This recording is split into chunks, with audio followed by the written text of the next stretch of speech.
स्वागत है आप सभी स्टूडेंटों का जेएमबी स्टडी भारत में।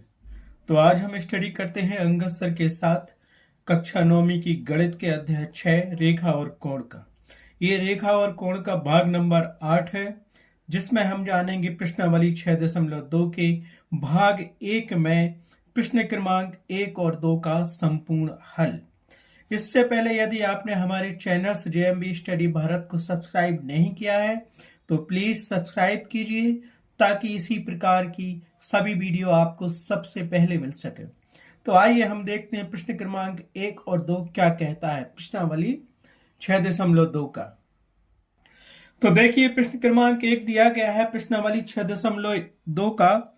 आकृति 6.23 में, ये आकृति बनी है 6.23 में, यदि ये भी समानांतर है CD के, CD समानांतर है EF के और y अनुपात Z बराबर 3:7 है, तो x का मान ज्ञात कीजिए।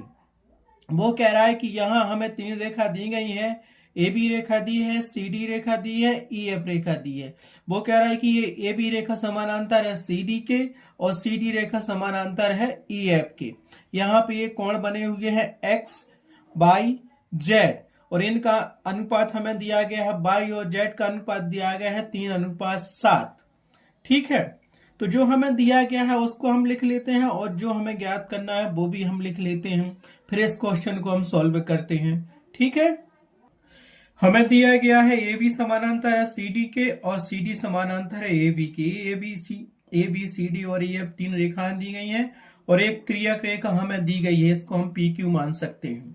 ठीक है, और दिया गया है y अनुपात z बराबर 3:7। ज्ञात करना हमें x का मान। ठीक है, तो हम आपको पहले ही बता चुके हैं कि जब 2 समानांतर रेखाएं होती हैं या 3 होती हैं या कुछ अभिगृहित अवधारणा के बारे में हमने आपसे बात की थी, तो क्या होते हैं। इसमें हमें कोण ज्ञात करने हैं। ये कोण कौन से कहलाते हैं, ये कोण कौन के क्या कहलाते हैं। कोण की परिभाषा हमने आपको पहले वीडियो में दे दी है, तो परीक्षा वाले वीडियो आप देख लेना, क्योंकि ना उन परिभाषाओं की इन क्वेश्चनों को आप सॉल्व नहीं कर पाएंगे। तो इन क्वेश्चनों को सॉल्व करने के लिए हमें याद होना चाहिए कि समांतर रेखा क्या है, एकांतर अंतःकोण क्या है, संगत कोण क्या है या संपूरक कोण क्या है, तब जाके इन क्वेश्चनों को हेल्प कर पाओगे। ये क्वेश्चन, ये डायग्राम हमें दिया गया है आकृति 6.23।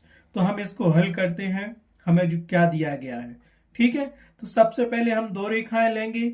ए बी समानांतर है CD के। ठीक है, या हम मान भी सकते हैं कि ये भी समानांतर है CD के, तो हम यहाँ लिखेंगे, इसीलिए दिया है कि रेखा AB, रेखा को ऐसे डिनोट करते हैं हम, समानांतर है रेखा CD के। ये क्या हो गई, एक दूसरे के समानांतर है। कोई 2 रेखाएं जब तीसरी रेखा के समानांतर होती हैं तो वो रेखाएं आपस में क्या होती हैं, बराबर होती हैं या समानांतर होती हैं उस तीसरी रेखा के। तथा CD रेखा समानांतर है EF रेखा के। EF ये दी है। ठीक है, तो ये काय के बराबर होंगी, यहां से आप देख सकते हो। ये भी रेखा समानांतर होगी EF रेखा की, क्योंकि ये भी रेखा CD के समानांतर है और CD EF के समानांतर है, तो ये भी समानांतर होगी EF रेखा के।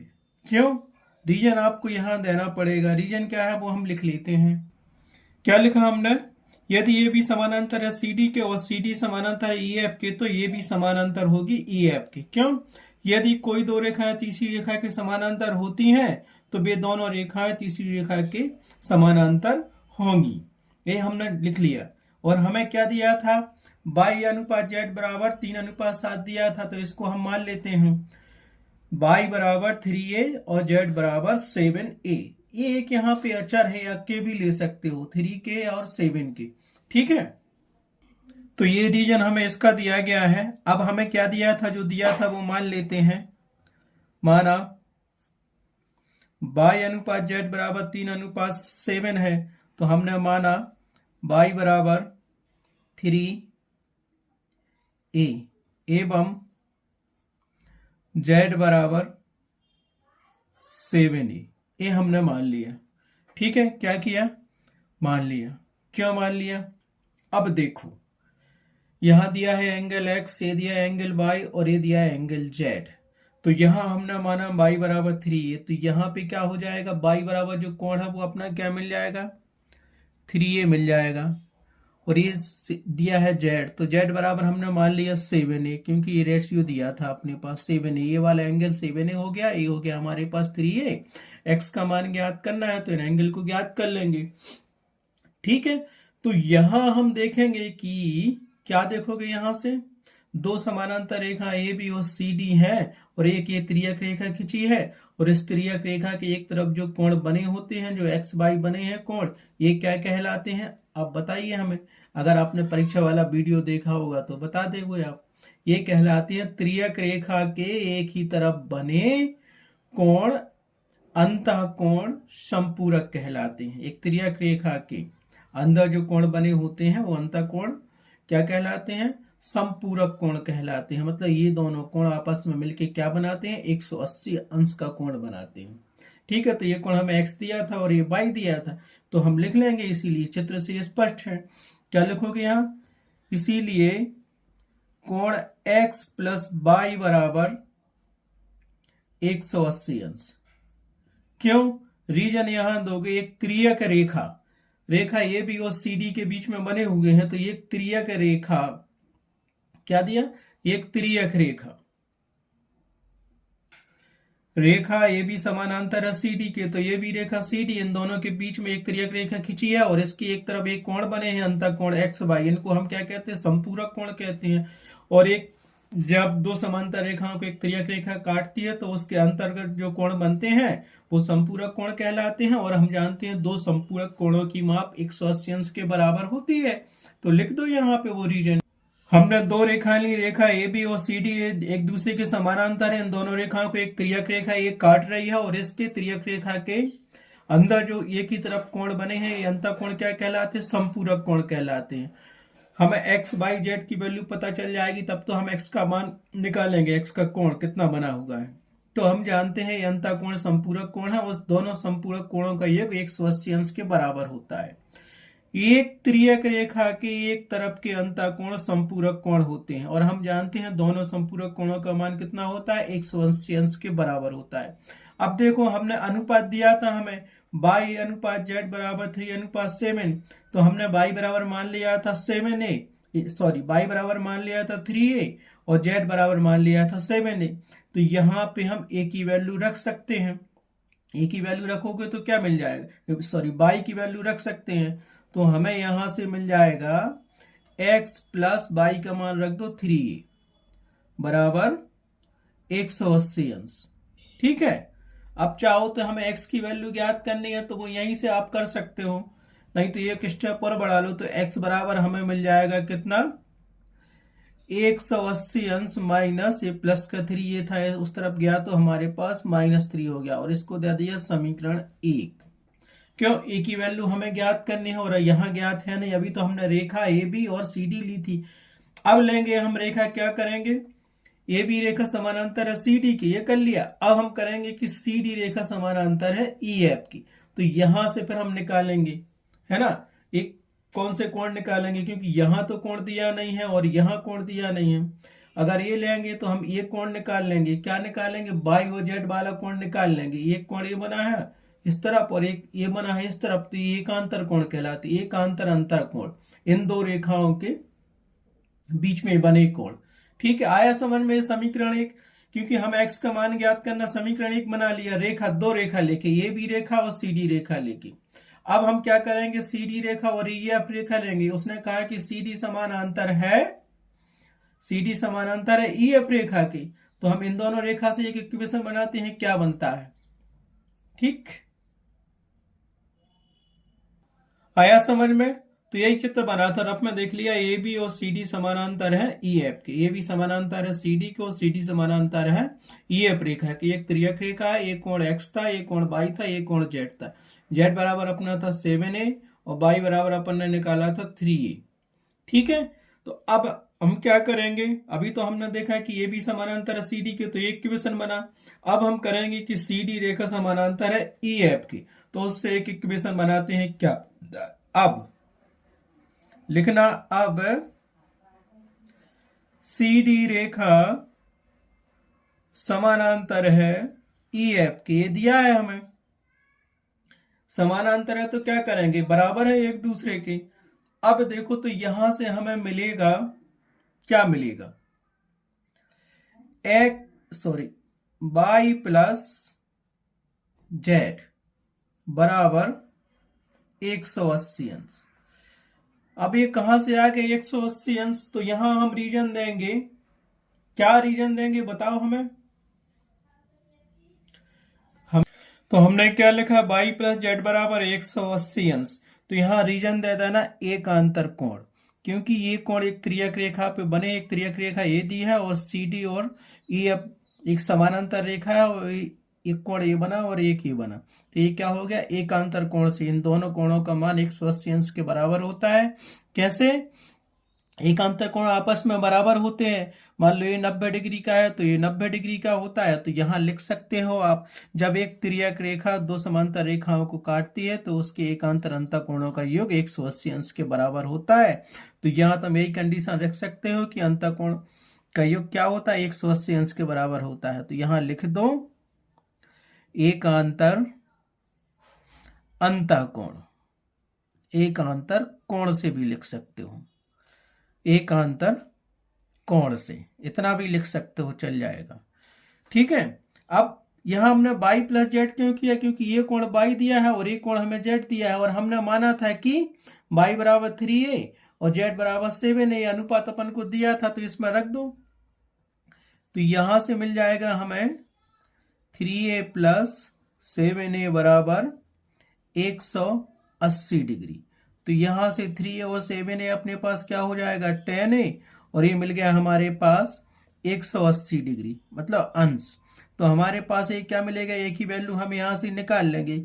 तो 180 अंश बटे क्या करोगे 10, तो हमें ये क्या मिल जाएगा, यहां से केवल 18 डिग्री मिल जाएगा ए का मान। तो दैट एम्प्लाइज ए बराबर मिल गया हमें कितने डिग्री, 18 डिग्री। अब देखो समीकरण एक हमें क्या दिया था, समीकरण एक दिया था x बराबर 180 अंश माइनस 3a, तो ये की वैल्यू इसमें रख देंगे और जो आएगा 180 में से घटा देंगे तो x का मान हमारे पास आ जाएगा। तो हमने क्या किया, समीकरण एक में एक बराबर 18 अंश या 18 डिग्री 18 डिग्री रखने पर समीकरण एक ये दिया था, तो x का मान हमें मिल जाएगा x बराबर 180 अंश -3 इंटू 18 डिग्री। तो ये हमें क्या मिल गया, x का मान, x बराबर मिल गया हमें 180 अंश माइनस 18 तेरी 36 डिग्री। 36 डिग्री को माइनस कर दो 180 में से, तो x बराबर हमें क्या मिल जाएगा 126 डिग्री। और यही मान हमें ज्ञात करना था कि x का मान ज्ञात करना था कितना है। तो यहाँ हमने सारी चीजें ज्ञात कर ली। y का मान तुम्हारे पास आ जाएगा 3 दिया है, y का मान आ गया हमारे पास 36 डिग्री, ये पूरा z आ गया अपने पास, x आ गया अपने पास 126 डिग्री, ये 7 ये था तो 7 में 18 का मल्टीपल कर दो तो हमारे पास z भी आ जाएगा एंगल। लेकिन उसने हमसे x एंगल पूछा है तो x का ही आंसर लिखेंगे, z का क्यों लिखेंगे। तो हम उत्तर बराबर क्या लिख देंगे, यहाँ पे उत्तर हम लिख देंगे, उत्तर बराबर x बराबर जो कोण होगा वो होगा हमारे पास 126 डिग्री का। इस प्रकार से ये क्वेश्चन सॉल्व हो गया। क्या किया था उसने, हमें ये भी रेखा किसके समांतर थी, CD की, और CD थी EF की। तो हमने पहले ये भी समानांतर CD किया, तो एक समीकरण बनाया, एकांतर अंतःकोण आपस में क्या होते हैं, संपूरक होते हैं, और दो संपूरक कोणों का मान 180 अंश के बराबर होता है। फिर हमने किया था कि CD समानांतर है EF के, और इन दो एकांतर कोण आपस में जोड़ते हैं, उनका मान 180 अंश के बराबर होता है। और y और z का मान हमने रख दिया, एक ही वैल्यू निकाल के जो समीकरण एक था उसमें रखा, तो x का मान आ गया। इस प्रकार प्रश्नावली 6.2 का पहला क्वेश्चन कंप्लीट हुआ। अब चलते हैं हम सेकंड क्वेश्चन पर। अब देखते हैं हम क्वेश्चन नंबर सेकंड क्या दिया है। आकृति 6.24 में ए आकृति दी है 6.24, यदि ये भी समानांतर है CD के और EF लंब है CD पर और कोण GED बराबर 126 डिग्री है, तो कोण AGE कामा कोण GEF और कोण FGE ज्ञात कीजिए। ये हमें आकृति दी है और उसने कहा है कि ये भी रेखा समानांतर है CD के, और वो कह रहा है कि EF जो दिया है लंब काय पे है, इस CD रेखा पर है। लंब मतलब यहाँ पे 90 डिग्री का एंगल बनेगा। ठीक है, ये तो 90 मिल गया, और इस तरफ का ये पूरा 90 होगा। ये भी हम निकाल लेंगे और ये भी हम निकाल लेंगे, कितना होगा। फिर ये सारे कोण हम निकाल लेंगे जो हमें ज्ञात करना है। आई समझ में। इसने हमसे कहा, क्या कहा कि कोण ZED ये पूरा कोण कितने अंश का दिया गया है हमारे पास। ये पूरा कोण दिया गया है हमारे पास 126 डिग्री का। ठीक है, और दूसरा हमें क्या दिया गया है कोण, वो कह रहा है कि कोण AGE ये हमें फाइंड करना है। AGE हमें ज्ञात करना है।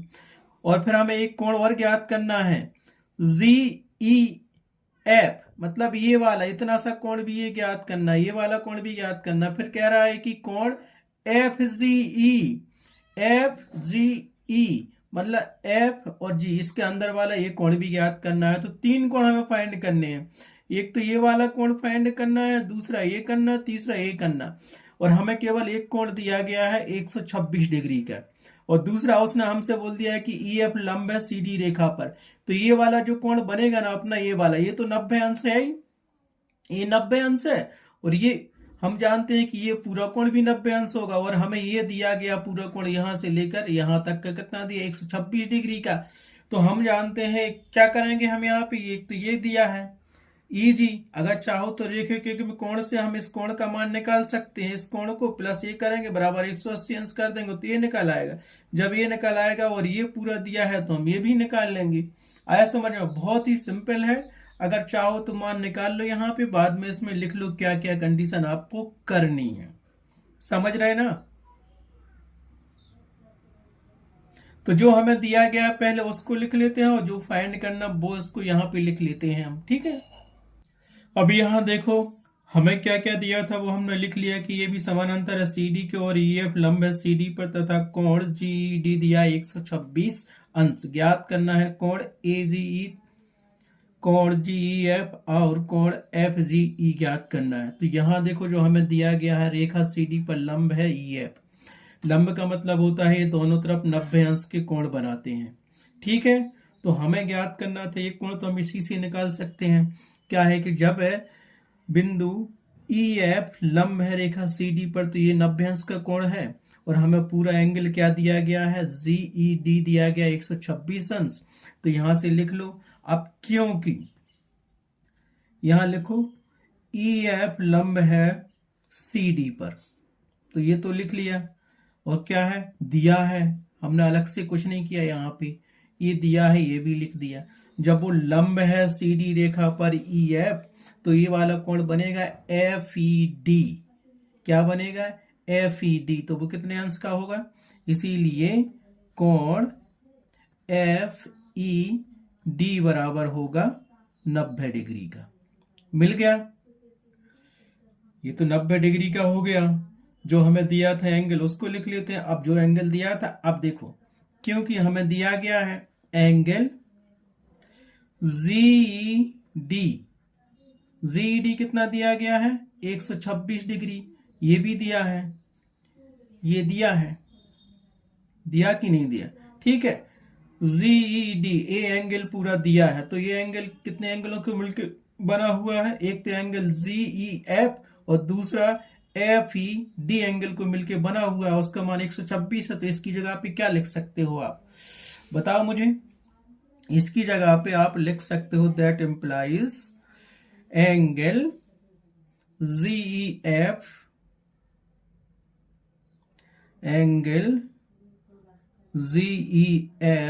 प्लस एंगल FED, और ये बराबर हमारे पास था ये 126 डिग्री का, है ना।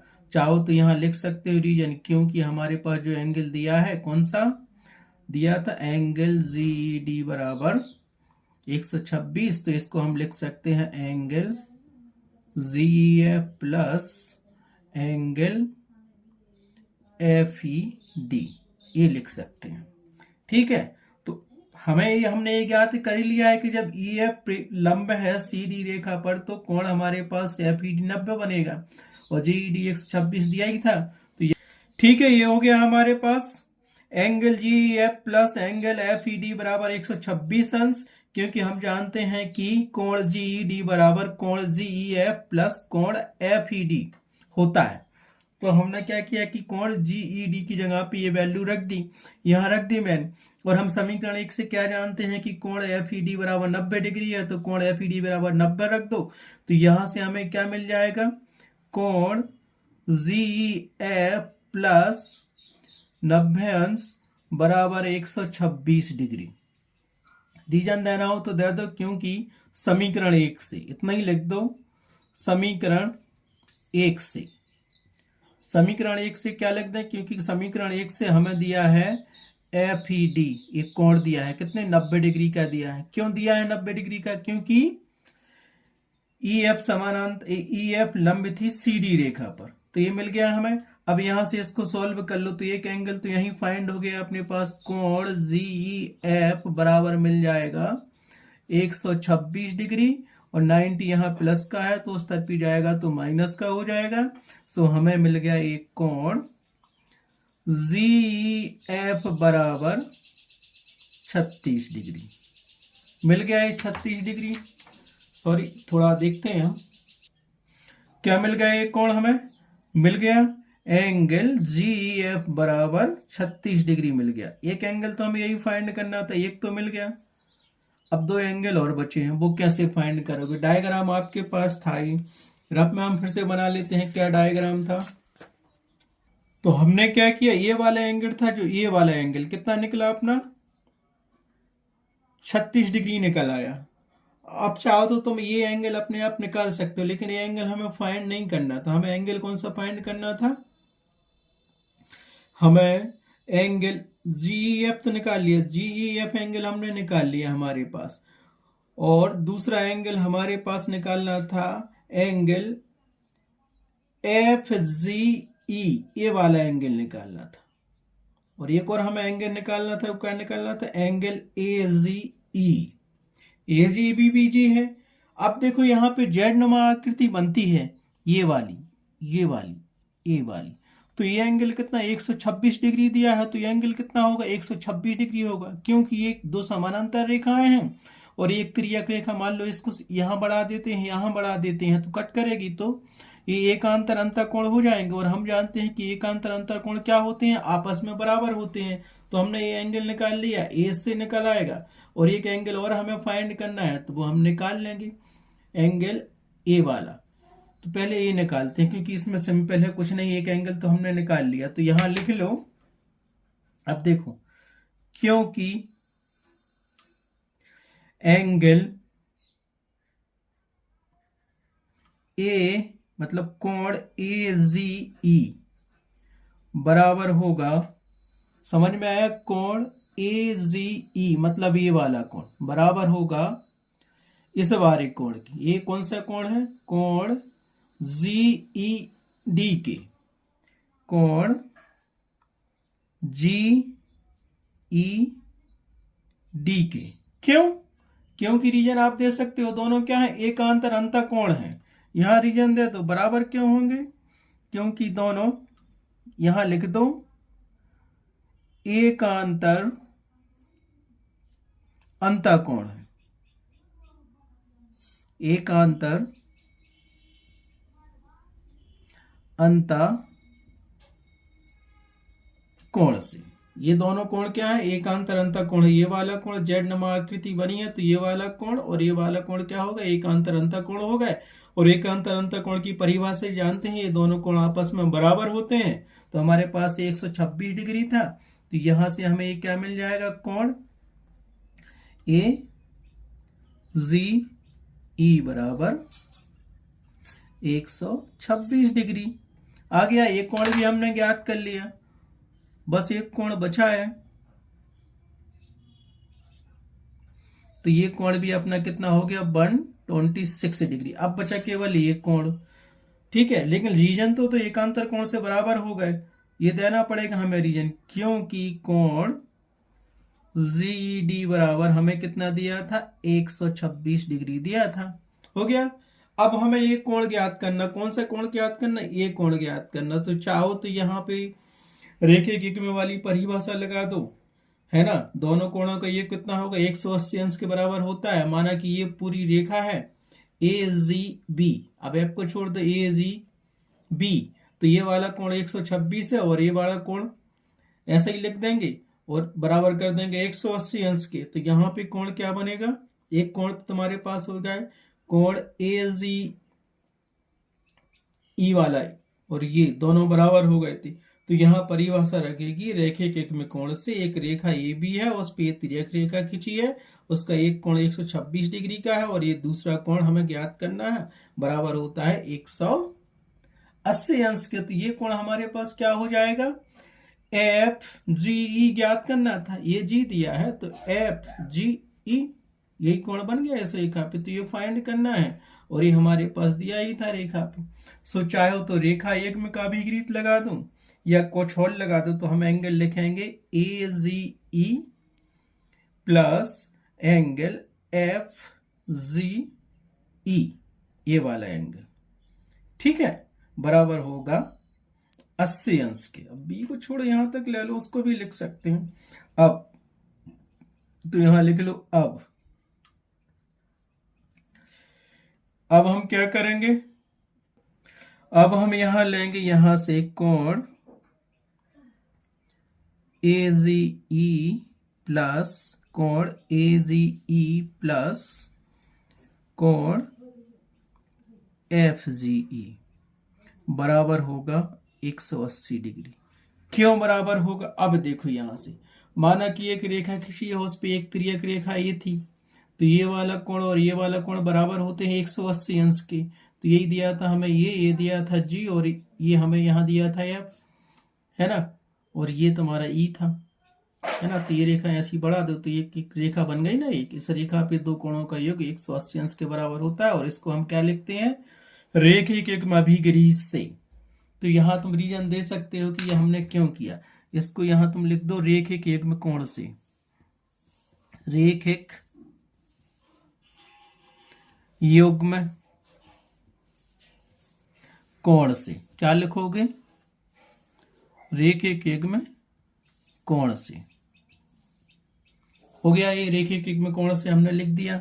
तो हमारे पास देखो ये तो 100 कितना है, 26 डिग्री है, तो यहां से हमें मिल जाएगा that implies 126 degree plus angle FGE बराबर 180 अंश।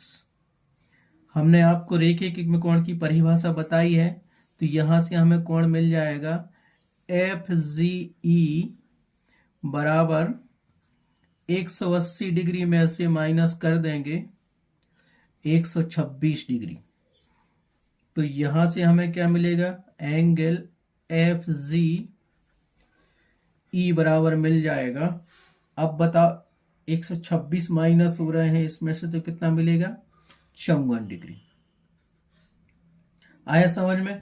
तो हमें जितने कोण फाइंड करने थे हमने कर लिए, बिल्कुल सिंपल है। इसमें परिभाषा लगी कौन कौन सी, एक तो रेखिक युग्म कोण से, दूसरी लगी एकांतर अंतः कोण से, और एक हमने निकाल लिया था, दिया गया था हमें कोण, क्योंकि EF लंब था CD रेखा पे।